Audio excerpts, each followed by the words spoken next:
Welcome back to Missing. I am Tim here today with Lance. Lance, how are you today? I'm doing fantastic today, Tim. I hope everybody listening, I hope they're doing as fantastic as I am doing. And the reason why is because our guest has returned. We have a return guest who is always welcome on the show because she always does such great research. I think it's so redundant at this point. We say it all the time. Every time this person comes on, we walk away saying, wow, we not only learned so much about this missing person, but we learned about their community, their family, their friends, what it was like in that time period. And then she always drops these info bombs on us out of the blue in her really subtle way, and it's no exception here. But Tim, I'm going on and on once again. How are you today? Doing good over here. Thanks a lot. And yes, so we have Laura Riste back today for this episode. And in fact, this is going to be a two-part episode speaking about the mysterious disappearance of Carolyn Elaine Pruyser. And Carolyn was last seen May 17th, 1984 in Alberta, Canada. And our guest, Laura Riste, has joined us many times in the past. She will discuss the disappearance of Trenny Gibson. She recently joined us to discuss the Caledon boys' disappearances, also from Canada. So this case is 41 years old, Lance, and it's really mysterious. Her car was left by the side of the road, so this kind of naturally harkens Maura Murray and Brianna Maitland's disappearances, and we'll sort of share more about our thoughts in comparing those cases in our final thoughts at the end of part 2. And Carolyn was 5'3", 130 pounds, wearing blue jeans and a blue jacket when she went missing. And if you have any information, please call the Royal Canadian Mounted Police Department at 780-624-6677. And it's case number 84-2335. And Tim, we're getting closer to September 5th, 6th, and 7th. And as you know, those are the dates of CrimeCon. And that is happening in Denver, Colorado this year. So that's September 5th, 6th, and 7th.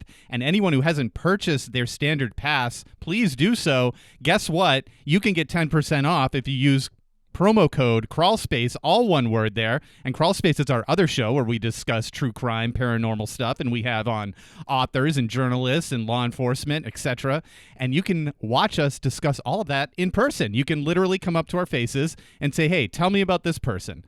And as long as it's not our cardboard cutouts, we will probably answer your questions. So that is promo code Crawlspace, all one word, at crimecon.com for your 10% off standard badge. Can't wait to see you there.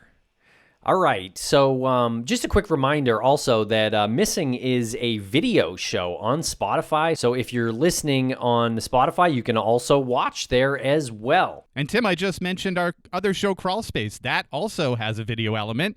Everything you just said about Missing applies to Crawlspace. If you're listening to it on Spotify, look down at your phone and you'll see us and our guest. All right, Lance, so let's throw it to commercial, and then we're going to be right back with Laura Riste. And again, this is part 1. Part 2 will be released tomorrow, and at the end of part 2, after the conversation with Laura Riste, we will share our opinions in the segment known as Final Thoughts. All right, please follow us on social media at Missing CSM, and we're going to break quick for commercial here, and we'll be right back with Laura Riste.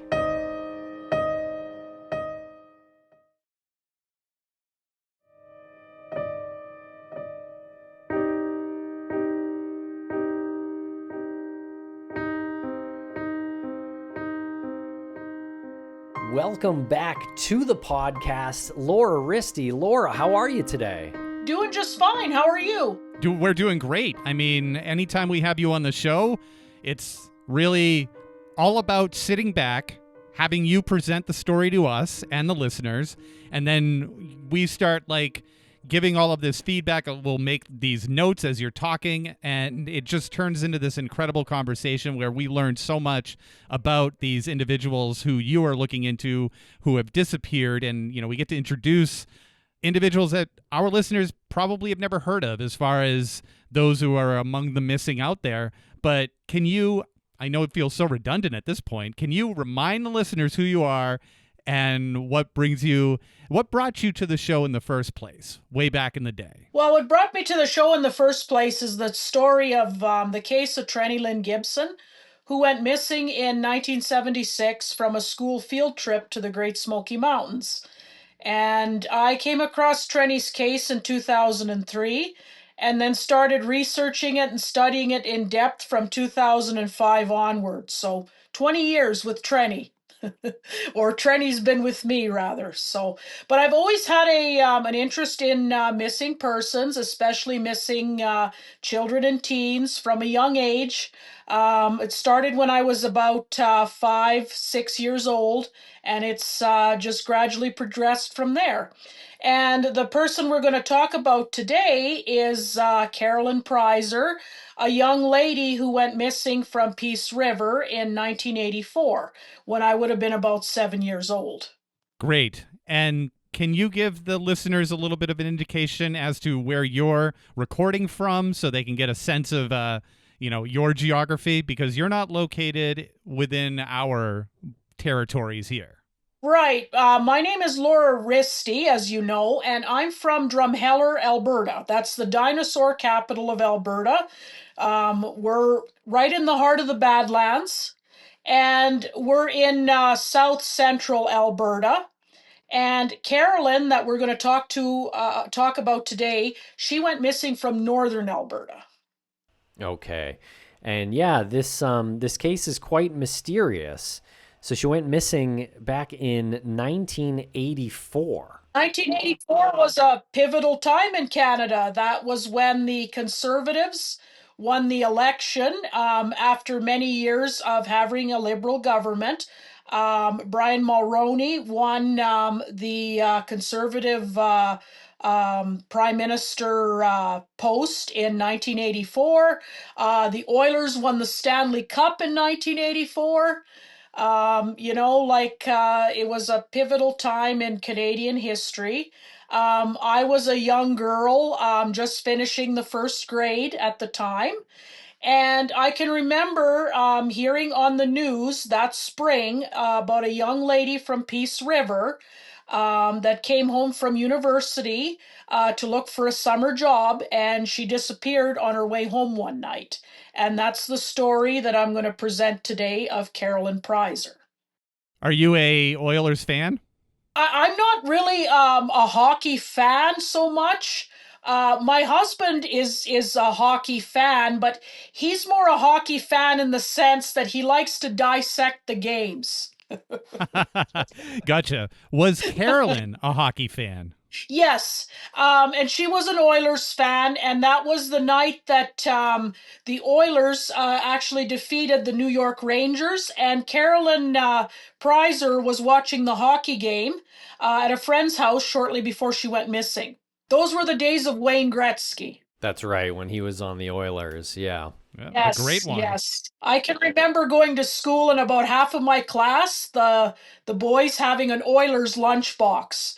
There were quite a few Oilers fans in my class in those days. So describe the area here that Carolyn is from back then. What was the community like, and what was her schooling like? What was her family like? Just a little bit of background.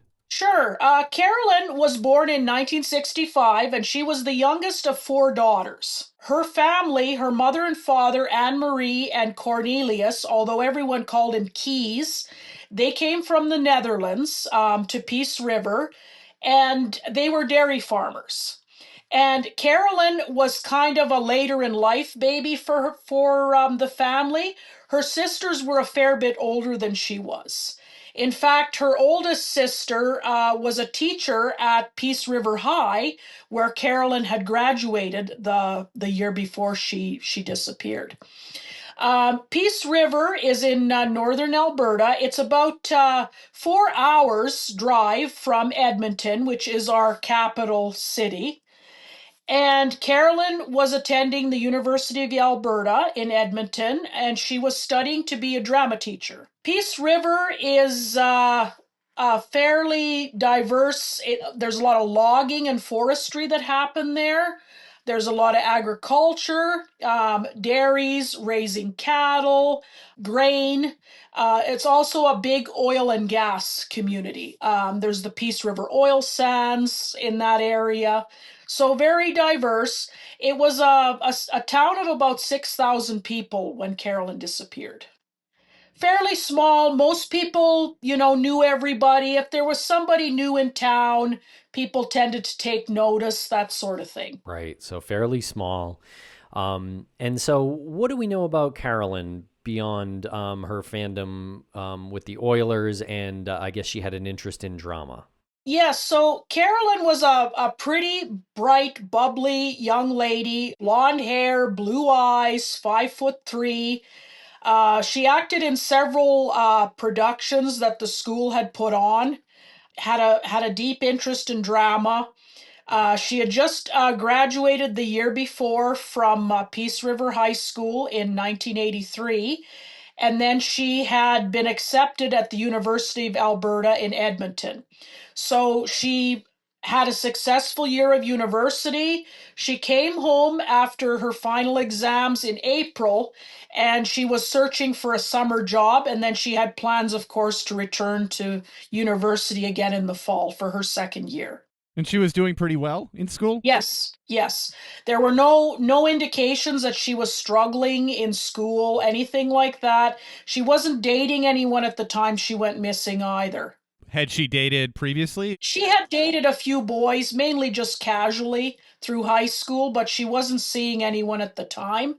The night she went missing, after watching the hockey game, she went with a friend to a convenience store, bought a pack of cigarettes, drove her friend home, and Carolyn kind of wanted her friend to come home with her, and they'd spend the night and catch up and that sort of thing. But the friend begged off because she had to work in the morning at the local grocery store where she had a job. So she said that they would do it another time. Carolyn dropped her off at her house shortly after midnight and then headed home. And that was the last that we had seen of Carolyn Pruyser. Was this a weekend night? No, it was a Thursday night, actually. May 17th, 1984 was a Thursday night. And there's a little bit of doubt. There's a story that this friend and Carolyn were in a sandwich shop first. Then Carolyn stopped to buy the cigarettes, and then she dropped her friend off, and then she headed for home. But the friend said she never remembered being in the sandwich shop, and said, in fact, she said when she got home she was hungry. So she said she doesn't remember being in the sandwich shop, but she said that Carolyn did go in the Mohawk gas station and buy a package of cigarettes before they headed for home. Sorry, just to clear that up, where did the information come from that they were in a sandwich shop? It's been in a couple of articles that I have read from the Edmonton Journal at the time, that the girls had stopped for something to eat, then got the pack of cigarettes, then went back to drop the friend off. But the friend said that she had never remembered being in a sandwich shop because she was hungry when they got home. Interesting. So there was some reporter or some source of information that Yes. told the reporter that they were in a Yes, sandwich shop? they were in a sandwich shop, yes. That's weird. It was like a sub shop. I don't know if it was a privately owned one or if it was a Mr. Submarine. I mean, Subway didn't seem to be everywhere back in those days, so that's what I'm thinking. But she was definitely in the convenience store buying the cigarettes because she was captured on CCTV. That was a fairly new thing at the time. But the gas station where she bought the cigarettes, they were a brand new store, and they had these cameras installed for insurance purposes. That was a fairly new thing at the time. And Carolyn was sighted on the camera footage buying these cigarettes at the store. Okay. And has that ever been released, that footage? Yes, it has. There was a broadcast done in the summer of 1984 over the local news stations, and it showed Carolyn at the convenience store buying the cigarettes. In fact, they had combed through the footage from 8 a.m. of the 8 p.m. of the night that Carolyn went missing till 8 a.m. of the following day, which would have been May 18th. And they captured 175 different individuals in this store at the checkout buying things. And they've tracked each person down to, try and eliminate them and so on. So Carolyn was definitely in the store. The sub store, the sandwich shop, didn't have this footage, and I think it's kind of maybe people are misremembering.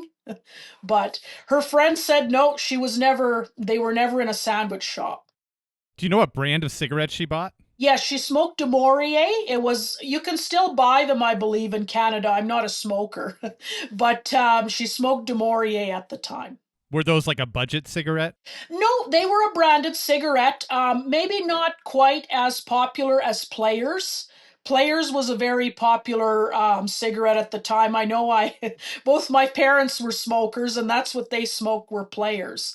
But De Maurier was a branded kind of cigarette, not a generic version. Okay, so she drops her friend off after midnight that evening, and then where does she go from there? She attempts to drive home? Home was about a 10-kilometer drive, so not very far at all. We'd say it was less than 10 minutes for her to get home. Her folks had a dairy, and in order to get there, you had to take Kaufman Hill Road, and it had steep embankments on the side. And the kids used to go out and party there back in the day. It was a party spot. It was well known.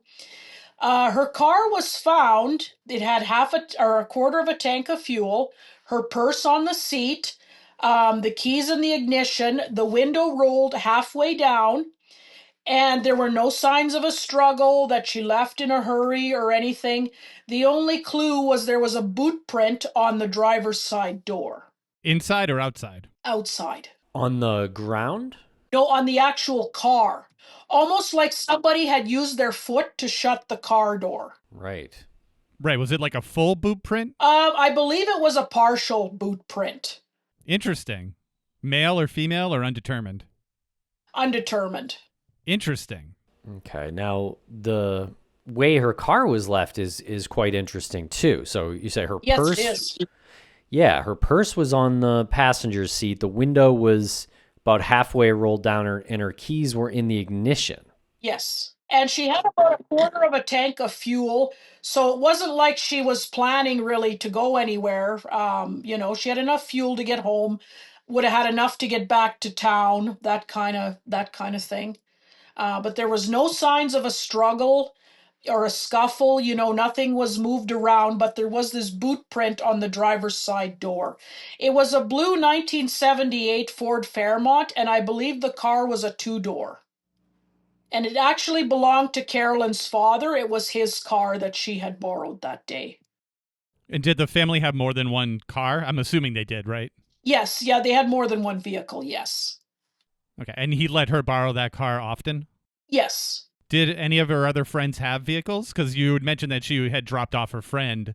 So was she like the designated driver for everybody? Yeah, like that friend that she had been with had gone with her to watch this hockey game at another friend's house. I would presume that the friend just rode with Carolyn. I'm not sure if she had a vehicle of her own or not, but she was the one that had a job and had to be at work the next day. What happened when, I guess, her parents realized she wasn't home that next day? Well, her father is the one that sounded the alarm. He woke up early, and anyone that's lived on a dairy farm know that you wake up early. And he noticed that the car was not home. So he went to Carolyn's room to see if she was in bed, and she was not. So that's when he got concerned and started thinking that maybe she broke down somewhere, or maybe she just spent the night with a friend. Of course, they started calling friends to see if Carolyn had spent the night with one of them. She had not. And then that's when her father got really concerned, got in his truck, and went to drive the route that Carolyn would have taken home from town. And then that's when he found the car. And we'll be right back after a quick word from our sponsors. Thanks to our sponsors, and now we're back to the program. Her father got really concerned, got in his truck, and went to drive the route that Carolyn would have taken home from town. And then that's when he found the car. Oh, boy. Yeah. And what happened when he saw the car? Well, he saw the car had been abandoned, and then that's when he knew that something bad had happened. I just want to revisit what you just said about the newspaper article where he's standing there and the car is behind him. I'm looking at it right now. Is that where they found the car? Yes. And that's the car? Yep. And they took a picture of him standing in front of the car. Like, when did the newspapers show up for this? I'm not sure when that article was like when that photo was taken. I would presume it was immediately after. It's easy to find on Google. But yeah, he's standing there, the car's there, and no Carolyn. So his instinct told him that something wasn't right here. Yes, absolutely. And then he went to police. He went to the police and they responded right away. There was no, you got to wait 48 hours. There was none of that. They responded right away, went to the scene. A Harry Danilik, he was the first on scene. He was one of the RCMP at the time. He's retired now, and he appears in this article, and I'll get into that later. That an ex reporter had written. They searched with dogs. They got the local high school where Carolyn's older sister was a teacher. The students volunteered to help search. They helped search, walking shoulder to shoulder through that area, combing the grass, looking for any sign of Carolyn. And one of these articles says that they definitely suspect foul play in this. Yes. How soon did they start to go about that line of thinking that this was foul play and they needed to approach it like that? Right away. Well, I understand like the car's abandoned and that's odd, but we've had a number of missing persons that we've covered, including Maura Murray, and Absolutely. I feel like it takes a little bit more for police to immediately start talking about foul play, because what we typically I get think is Carolyn's father just pushed the issue that there's something very wrong here. yeah, Just with the scene, like the way the car was parked, to me, she stopped for somebody.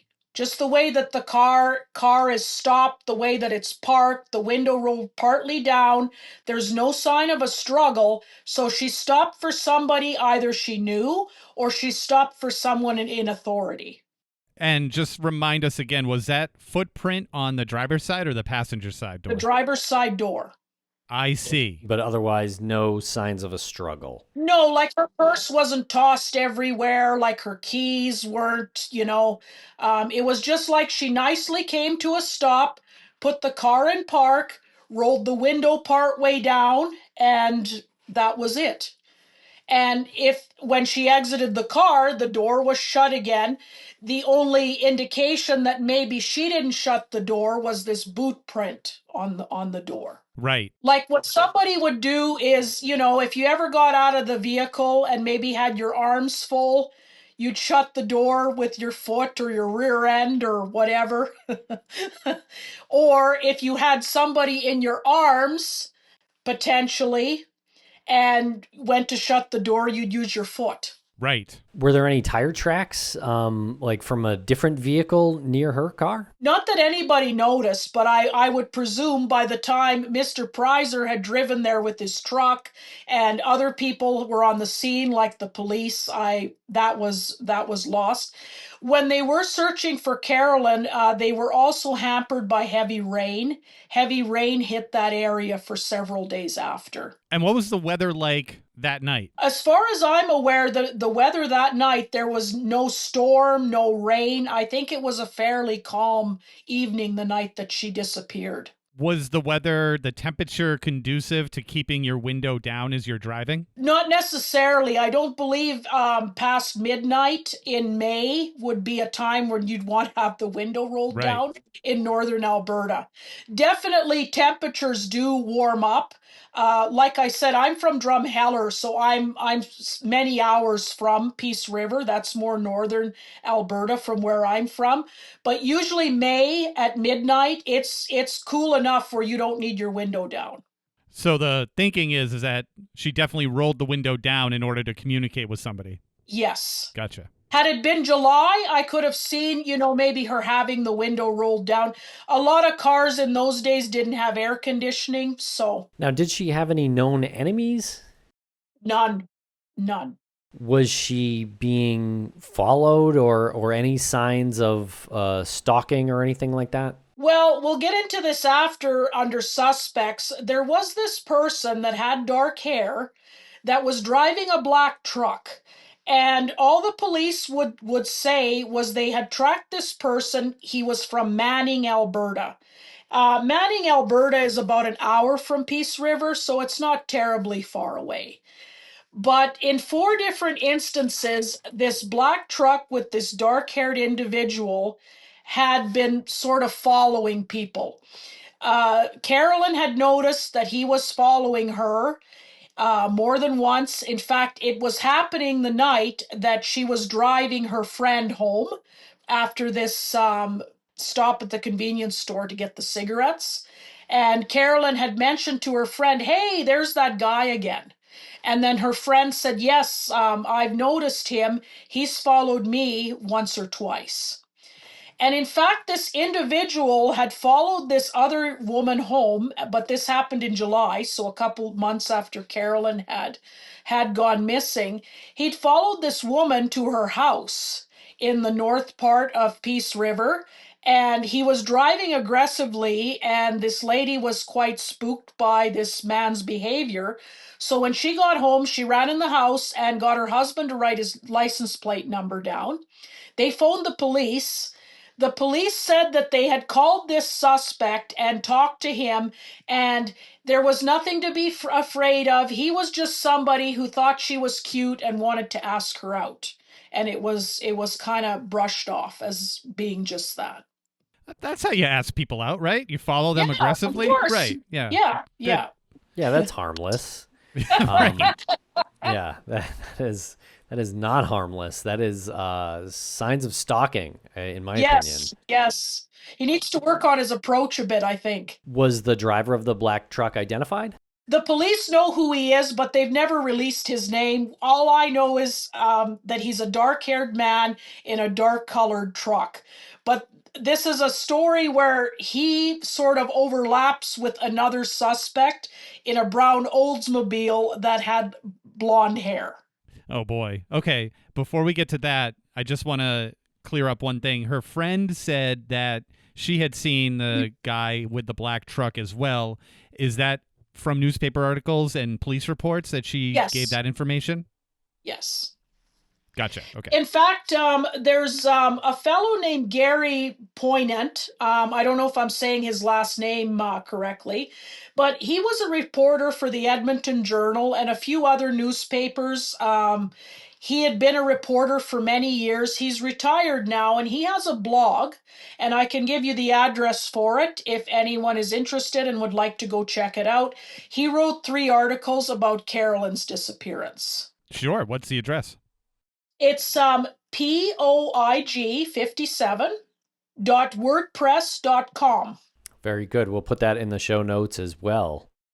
Okay, so police looked at the vehicle, spoke with Carolyn's father. They all kind of said that this is suspicious. This seems like foul play.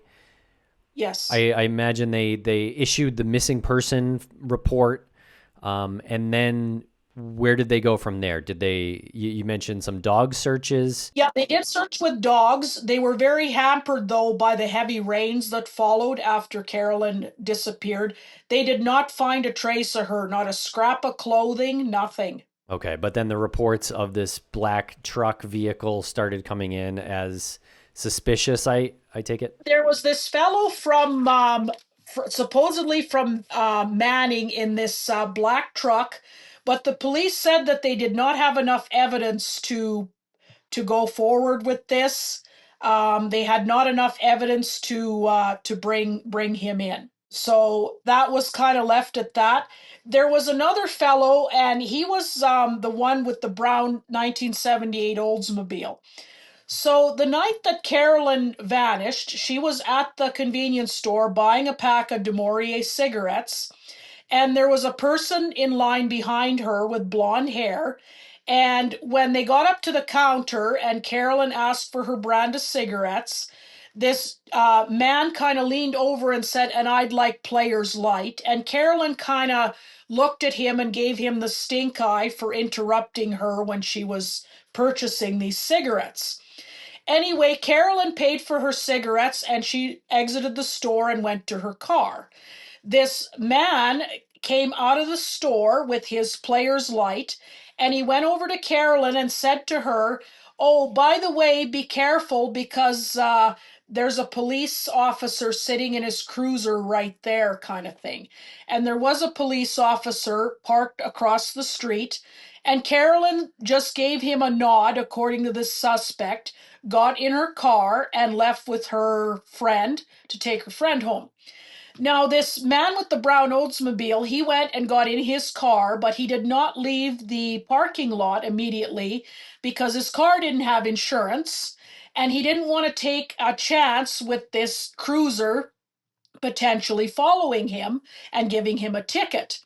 But when he got in his car, he noticed that this police cruiser had left and was now following Carolyn. So this man sat in his car, he said, for about 8 minutes. When he figured, okay, the coast is clear, then he headed off and went home. And he said that when he looked out his window, he noticed red and blue police lights on Kaufman Hill, which is the route that Carolyn would have taken to go home. And he saw this from the northeast side of Peace River. Of course, he claims he had no idea where Carolyn lived. He didn't know if she was the person that was stopped by the police or what. He just noticed the flashing lights there. And that's possible to see flashing lights from his vantage point? Yes. Okay. Peace River is a very hilly area. Okay. And I have no idea if this is going to be, something you can answer. Did he actually not have insurance on his car? I can't substantiate that, but he claims that that was why he just sat in his car and waited for the police to leave, because he didn't want to take a chance getting a ticket. That's just his story. That he told police? Yes. Gotcha. Because he was later polygraphed, although he will not say what the results are. And he was questioned in 1985 and 1987 by police. Nobody questioned him, though, until October of 1985, which would have been more than a year after Carolyn disappeared. And he was taken into custody for an incident involving his girlfriend. And then that's when it started with Carolyn and seeing her the night that she disappeared, and so on and so forth. Now, one police officer believes that he is the right person, and that is the Daniluk fellow that I told you about, Harry Daniluk. He was the first officer on scene to the abandoned car on the Kaufman Hill Road. So he believes that this is the man. The suspect says he's innocent, but he will not say the words, "I did not kill Carolyn." They could not seem to make him say those words. All he will say is he had all to do with it. That's obviously a quote. Yes. Okay. Now, was there any documentation of police actually pulling someone over on the hill, which he claims he saw? None that I know of. Okay, so they would know he was lying, I guess, about the flashing lights, right? If there wasn't flashing lights. If they don't have a record of somebody pulling Carolyn over, and then they could say that yes, he's lying. And we'll be right back after a quick word from our sponsors. Thanks to our sponsors, and now we're back to the program. Now, what about the police officer that was parked near the store? I mean, surely the police would look at who was on that evening and contact them and say, were you parked at the store at this time? Surely you would think so, but the RCMP detachment in Peace River, and I mean many RCMP detachments in the 80s, they are often understaffed. And in getting to this further, to the other suspect, one of the things they admitted doing was oftentimes pulling other police officers from other detachments to work at the one that was understaffed. So they can't substantiate exactly who this person was if somebody did pull Carolyn over, because potentially it could have been an officer that was from another detachment in another city or town. And we're going to get into that when I speak about the next suspect.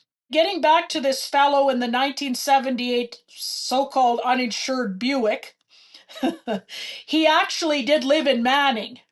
But like he said, he's been blonde since the day he was born. So he has nothing to do with this dark-haired man in a black truck. So, you know, the two figures tend to cross over one another.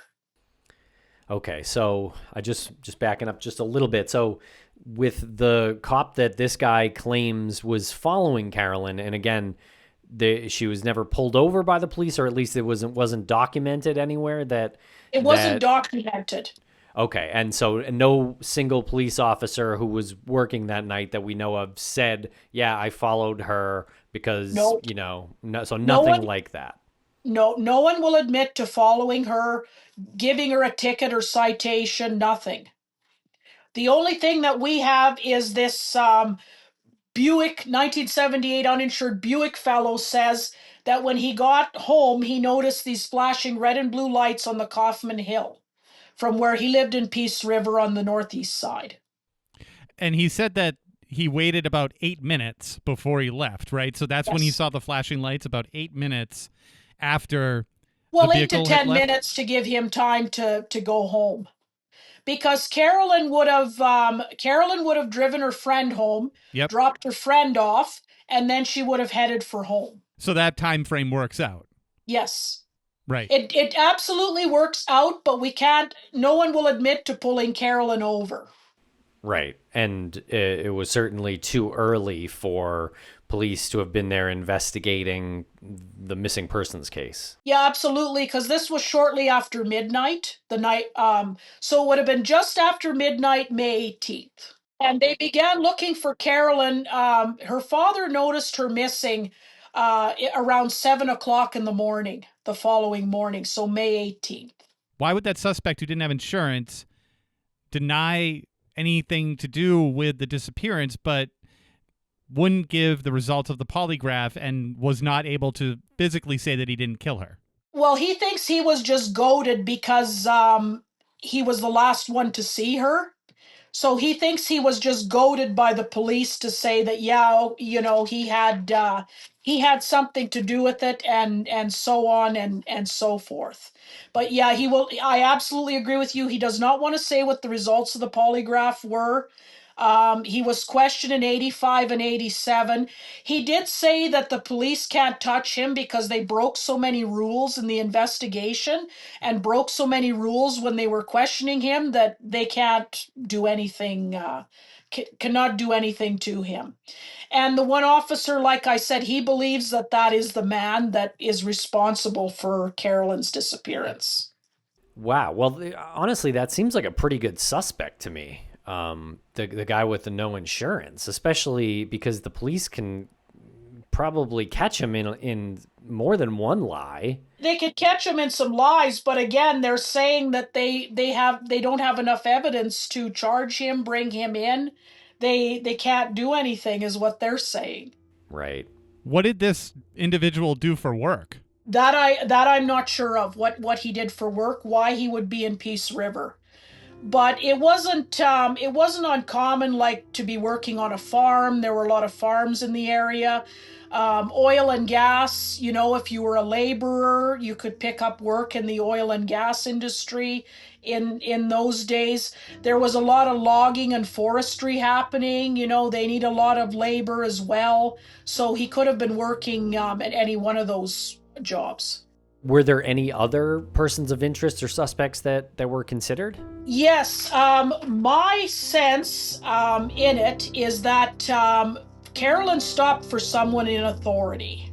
So I always believed, and I mean not since I was 7 years old, but later on when I got more interested in this case as an adult and could look through the case history and the specifics of it. To me, Carolyn was stopped by a police officer. She wasn't afraid. She pulled over. She rolled her window partway down. There were no signs of a struggle. I believe a police officer pulled her over that night, and the police officer is the one that is responsible for Carolyn's disappearance and likely murder.